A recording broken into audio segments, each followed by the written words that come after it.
Specifically, we'll be talking about understanding stress and how it affects our mental and physical well-being, how to restore balance through breath work and meditation, and also staying true to yourself and setting boundaries. But before we get started, let me tell you a little bit about Sarah. And by the way, Sarah is also a fellow technologist who's also a veteran in the technology industry.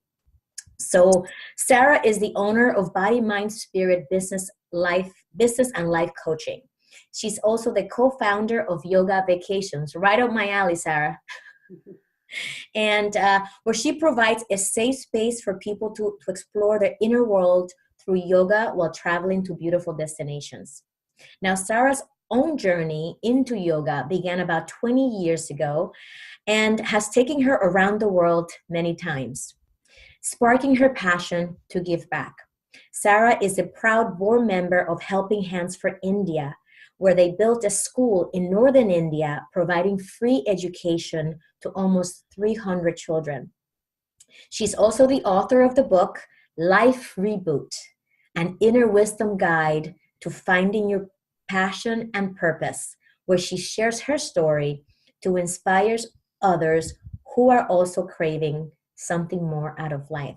So Sarah, it's such an honor to have you here.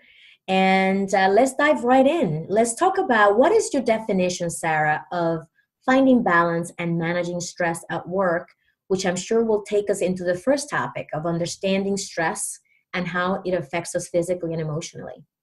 Yes, well, it can mean different things to different people. It can be very unique. But generally speaking, what it's meant for me is to be able to not only thrive at work, but thrive in life as well.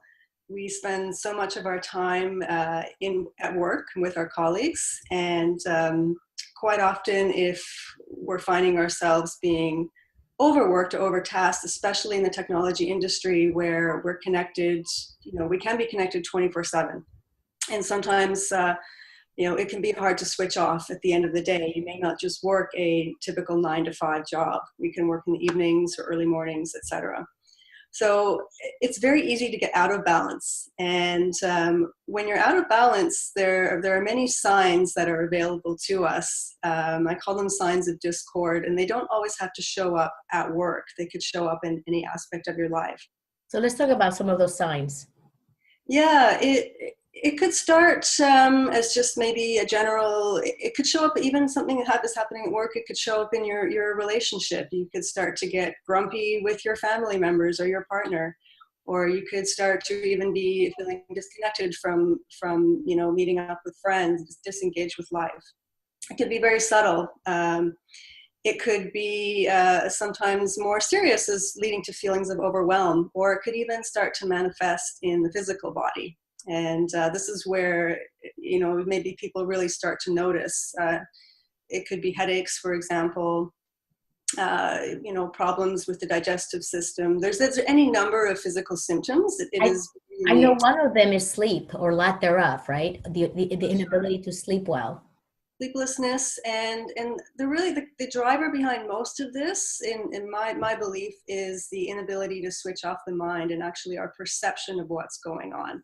So sleeplessness is a very common one. What I hear from a lot of people is they cannot get to sleep at night, or they go to sleep, but they wake up and they're thinking about work. Their mind is buzzing. And if you're not well rested, you show up tired the next day and you're not able to perform at your best. That's right. And so what are those that are some of the side effects, right, of feeling that stress? And all of us at some point or another have felt that stress, and we all have different ways in which we cope with it.